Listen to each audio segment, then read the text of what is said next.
আমার তুমি কারলা আগিয়া করলা রে সুখের ঘর পাগল মন আমার তুমি কারলা আগিয়া করলা রে বাড়ি ঘর উপর তলাই বাতি জ্বলে উপর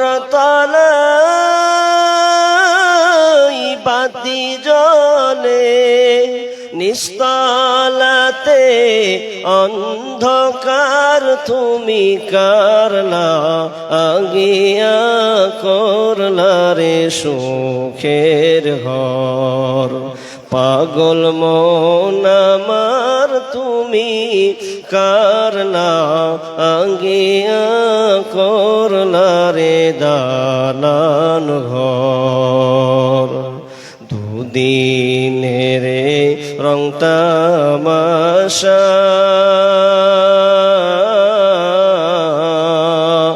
আর যত স্বপ্ন আশা দুদিনের রং তামাশা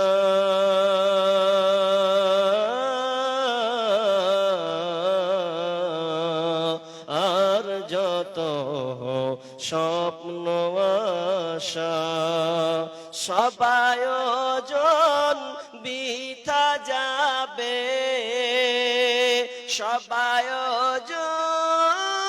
আয়োজন বৃথা যাবে শেষ ঠিকানা মাটির ঘর তুমি কারলা আগিয়া করলা রে সুখের ঘর পাগল মন আমার তুমি কারলা আগিয়া করলা রে বাড়ি ঘর ভাই বল বন্ধুরে বল নয়তো তোমার আপন কেহ ভাই বল বন্ধুরে বল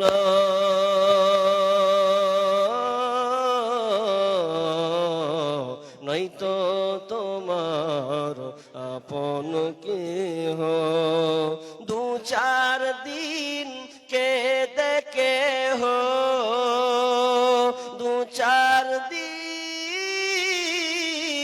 কে দেখে হো রাখবে না যে খোঁজ খবর তুমি কারলা আগিয়া করলা রে সুখের ঘর পাগল মন আমার তুমি কারলা আগিয়া করলা রে দালান ঘর উপর তলাই বাতি জ্বলে উপর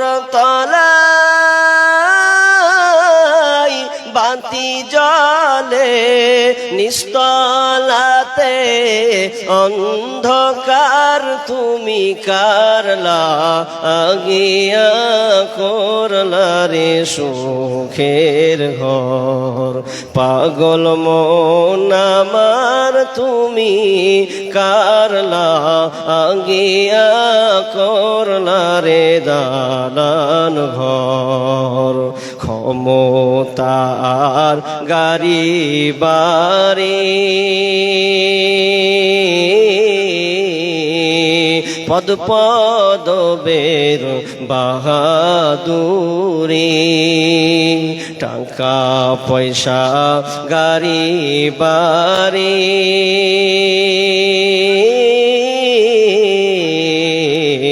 ক্ষমতার বাহাদুরি আজরাইলের পড়লে থা থাবা মালাকুল মাউতের পড়লে থাবা পাইবা না পথ পালাবার তুমি কারলা আগিয়া করলা রে সুখের ঘর পাগল মন আমার তুমি কারলা আগিয়া করলা রে দালান ঘর উপর তলায় বাতি জ্বলে উপর তলায়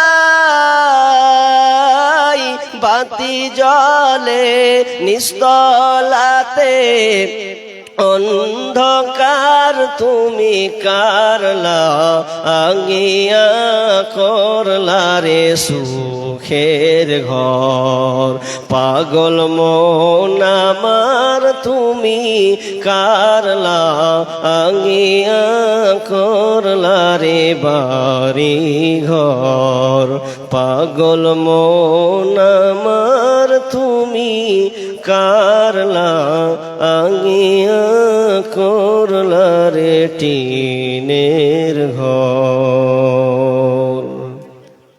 আর আসমান এবং জমিনে যত কিছু আছে রে সব ধ্বংস হয়ে যাবে বেহুশ হয়ে যাবে একটা কেউ জীবিত থাকবে না একটা কেউ হুঁশের মধ্যে থাকবে না তো কখন যখন আল্লাহ সুবহানাহু ওয়া তাআলা ইসরাফিলকে বলবেন ইসরাফিল রে তুমি সুরটাকে ফুঁকে দাও ইসরাফিল যেদিন থেকে আল্লাহ তাকে দায়িত্ব অর্পণ করা হয়েছে দায়িত্বর দায়ভার যখন যেদিন থেকে দেওয়া হয়েছে সেদিন থেকে যেন ফান আবু সাহিবুস সুরি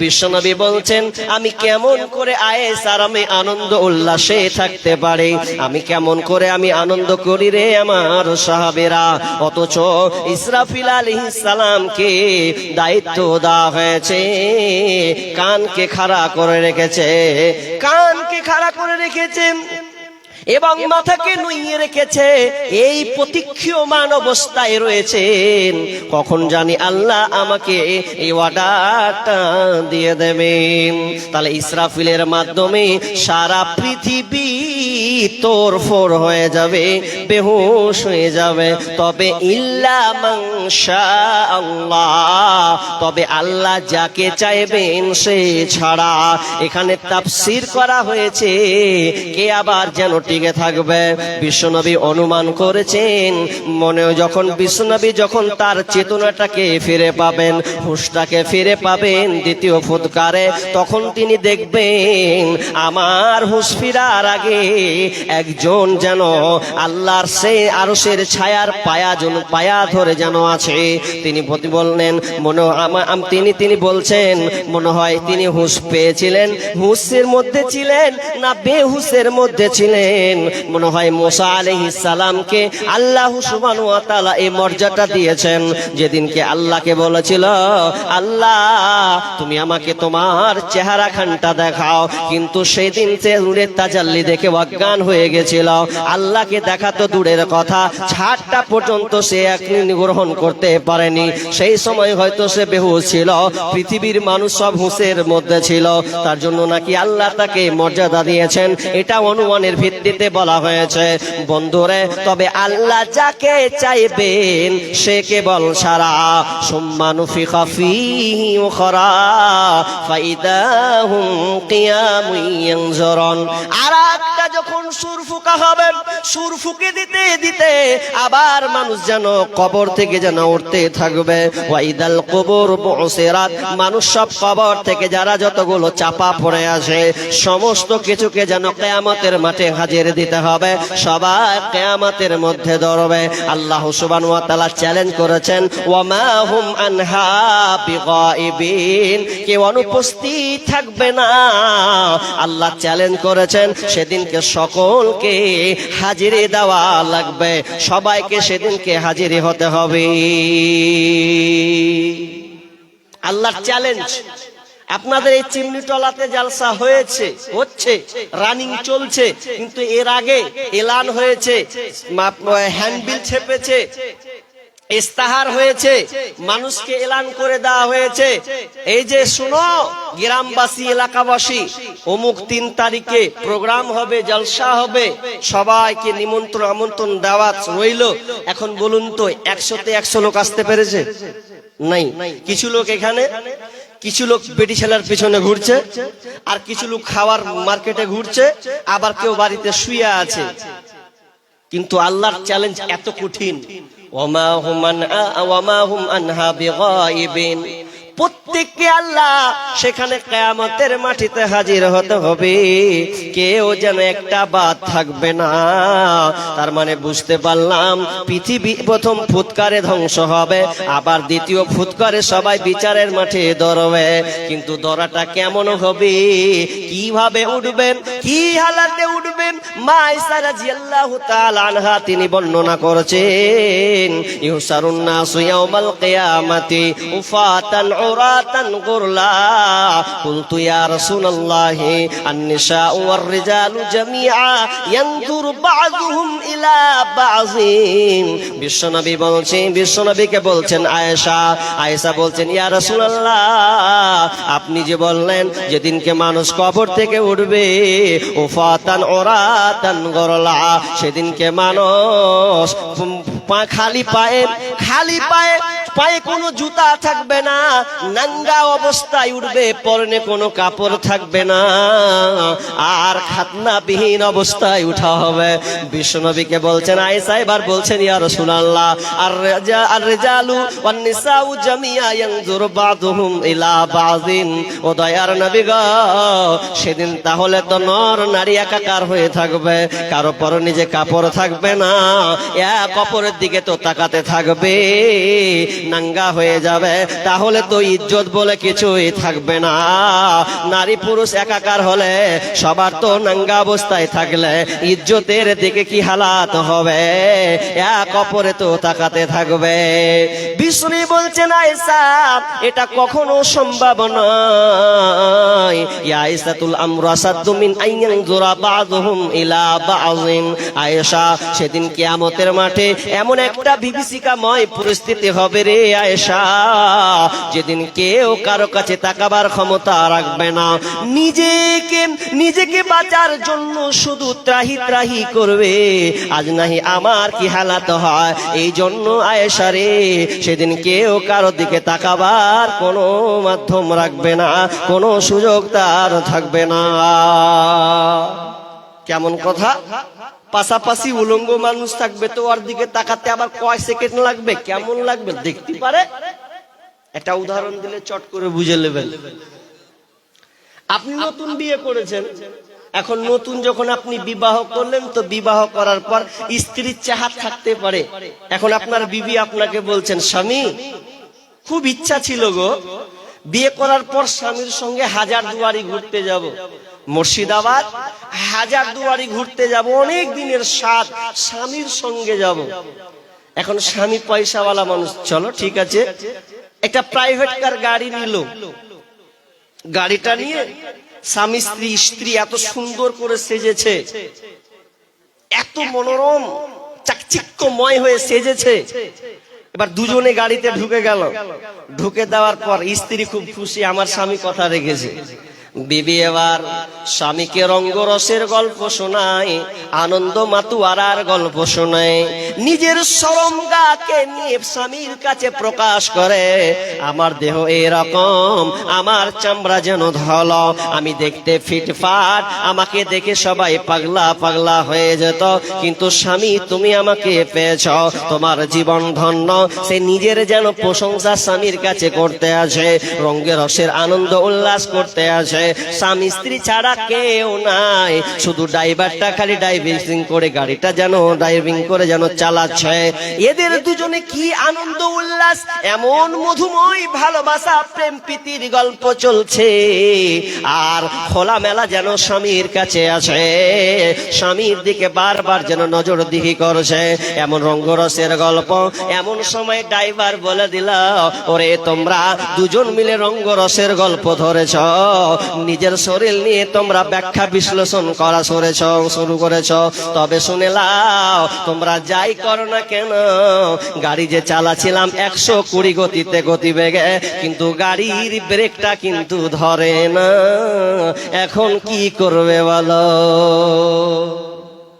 স্বামী স্ত্রী দুজন মিলে আনন্দ উল্লাস করছে, ড্রাইভার বলছে যে ব্রেক যে ধরে না, গাড়ির ব্রেক ফেল। আচ্ছা এবার আপনারা বলেন তো, গাড়ির ব্রেক যদি ফেল বলে, ওদের দুজনেতে মেন্টালিটি কেমন হবে? এখন যদি স্ত্রী কহে কথা বাদ দাও, হ্যাঁ দুনিয়া মিলে রঙ্গরংসের কথা কইছে, আমার দিকে তাকাবে জান ঠান্ডা হয়ে যাবে, আমার দিকে তাকাও জান ঠান্ডা হয়ে যাবে। আচ্ছা ও যদি হিজড়া হয় তাহলে লক্ষ্য করে থাকবে, আর বীর পুরুষ যদি হয় তো বিবিকে ধাক্কা মেরে বলবে, দেখতেছ না গাড়ি ব্রেক ফেল, আর তোর যত গল্প তো আমি আর শুনবো না। এখন তুই যদি পুরো ন্যাঙ্গাও হয়ে যাস তাও আমার দ্বিধাবোধ নাই, কেন বলে দিয়েছে গাড়ি ফেল মানে কি, নিশ্চয় সামনের লরিতে ভরবে আর নাহলে নদীতে ফেলবে। দুটার মধ্যে একটা জান তো খাতরাতে আছে, জান খাতরার মধ্যে আছে। এখন বিবির কথা লিবে না, বিবির দিকেও তাকবে না, কেন তো সামান্য ব্রেক ফেলতাই। কিন্তু বিচারের মাঠ তো আরো কত কঠিন ভয়াবহতা হবে। সামনে কাউ যতই উলঙ্গ থাক না কেন, মানসিকতা একটাই কাজ করবে, আজ আমার কি হয়, আজ আমার হালাত কি হয়, কি অবস্থা হবে। বন্ধুরে আমার, যখন সব কিয়ামতের মাঠে ধরবে, সূর্যটাকে মাথার উপরে নিয়ে আসা হবে, সূর্যটাকে মাথার উপরে নিয়ে আসা হবে। ইয়ারাকুন নাসু ইয়াউমাল কিয়ামাতি হাত্তা ইয়ারাকুন নাসু ইয়াউমাল কিয়ামা, কিয়ামতের দিন মানুষ ঘামতে থাকবে, মানুষ যেন ঘামতে থাকবে। তুদনা শামসু ইয়াউমাল কিয়ামাতি মিনাল খালক, সূর্যটাকে সৃষ্টির কাছাকাছি নিয়ে আসা হবে। বিশ্বনবী বলেন সূর্যটাকে সৃষ্টির অনুকূলে নিয়ে আসা হবে, কাছাকাছি নিয়ে আসা হবে। হাত্তা তাকুনা মিনহুম কামিকদারি মিল, 1 মাইল উপরে যেন সূর্যটা থাকবে, সূর্যটা মাথার উপরে 1 মাইল উপরে। আবার কেউ বলেছেন 100 লাখার সুরমাদানি 1.5 ইঞ্চি যতটা হয় অত ইঞ্চির উপরে মাথার সূর্যটা থাকবে। কি অবস্থা হবে বন্ধুরে আমার? বিশ্বনবী বলছেন হাত্তা তাকুনা মিনহুম কামিকদারি মিল, সূর্যটাকে 1 মাইল কাছাকাছি করে দেওয়া হবে। ফায়াকুনুন নাসু আলা কদরি আমালিহিম আলা কদরি, তার মানে তারা ঘামতে থাকবে, আমালের অনুপাতে তারা যেন ঘামতে থাকবে। ফিল আরাক, তারা ঘামতে থাকবে, আমল যেমন করবে তেমনটা তা অনুযায়ী তারা ঘামতে থাকবে। ওয়া মিনহুম মাইয়াকুনু ইলা কাবাইহিম, কারো কারো ঘাম হবে টাকনুর পর্যন্ত, কারো কারো ঘাম হবে হাঁটু পর্যন্ত, কারো কারো ঘাম হবে কোমর পর্যন্ত, কারো কারো ঘাম হবে কাঁধ পর্যন্ত। মানুষ এতটা ঘামবে, একবার কি ভেবে দেখেছেন? বিশ্বনবী বললেন মাথাটাকে সূর্যের উপরে নিয়ে আসা হবে। আপনার কি ধারণা আছে? আপনি একবার দুনিয়াতে বসবাস করছেন, একবার তো ভেবে দেখুন সূর্যটা কতটা উপরে আছে। বিজ্ঞানীরা বলছেন পৃথিবী থেকে সূর্যটা আছে 9,30,00,000 মাইল, 9,30,00,000 মাইল দূর থেকে সূর্যের আমরা আলো পাই। সূর্য আলো আমাকে দুনিয়াতে আলো দেয়, এর আলোর বিনিময়ে আমরা রোদ্রে যেন থাকতে পারি না, ছটফট যেন শুরু হয়ে যায়। তীব্র গরমের সময় কেউ যেন আমরা ঘরে থাকতে পারি না, যার টাকা আছে সে এসি ব্যবহার করে, এসি ব্যবহার করে ঠান্ডা নিবারণ করে, সূর্য চাপ থেকে বাঁচার চেষ্টা করে। যারা আমরা মধ্যবিত্ত পরিবার রয়েছে, ফ্যান চালাই, ফ্যান বন্ধ লাইন পালিয়ে গেলে জেনারেটর ব্যবহার করি, ইনভার্টার ব্যবহার করি। কেন? গরম সহ্য হয় না। এর ফলে বন্ধুরা আমার একবার ভাবেন তো, দিনে যখন সূর্য ওঠে মাগরিবে পশ্চিম দিকে, যখন পশ্চিম দিকে অস্তমিত চলে যায়, রাত হয়ে গেল যেন গরমে থাকা যায় না। কিন্তু সূর্য তো নাই, ডুবে গেছে, এরপরে যেন থাকতে পারছি না। গাছের তলায় আরাম নেই, বাতাস করে বাতাস করে হাওয়া খায়। হাত আপনার পরনে গামছা থাকলে গামছাটাকে মুছেন, বার যেন মুছেন। সামান্য ইউনিট 47 ইউনিট, 47 ইউনিট ব্যথা, 47, 48, 49, এত তাপমাত্রা, সেলসিয়াস তাপমাত্রা আমরা সহ্য করতে পারি না। অথচ বিজ্ঞানীরা বলছেন সূর্যের তাপমাত্রা হলো 1,40,00,000 1,40,00,000 সেলসিয়াস সূর্যের তাপমাত্রা।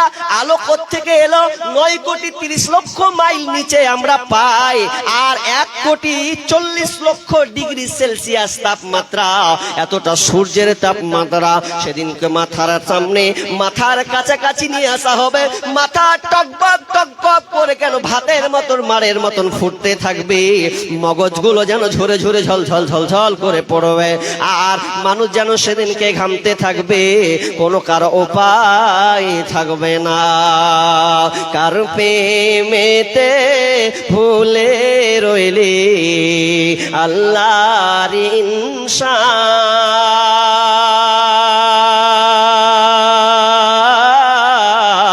ইনসান, না মানলি ফরমান রে তুই, না মানলি কোরআন। নাম নিশানাম নাহি ছিল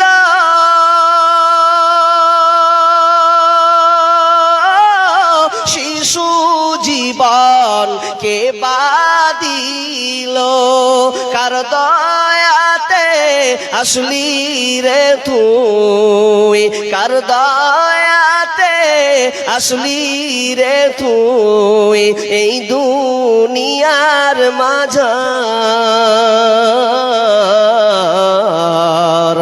না মানলি ফরমান রে তুই, না মানলি কোরআন। শিশু ছিলি জুয়ান হইলি,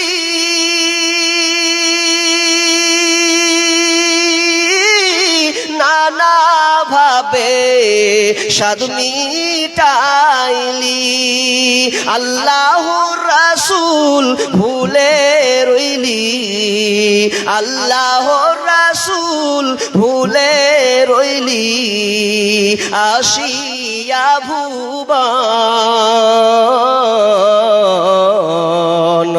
না মানলি ফরমান রে তুই, না মানলি কোরআন,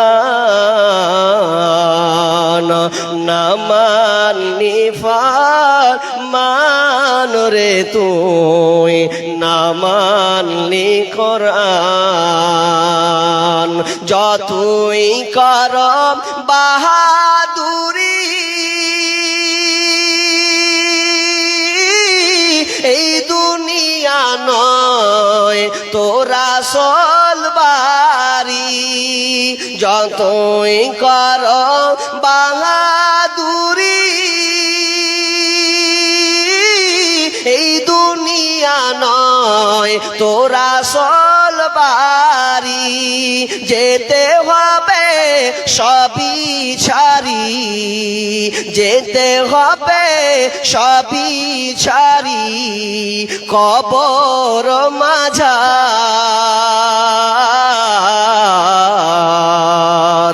না মানলি ফরমান রে তুই, না মানলি কোরআন,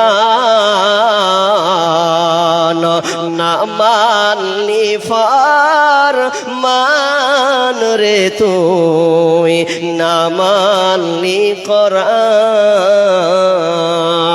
কিন্তু সেদিন কোনো উপায় থাকবে না।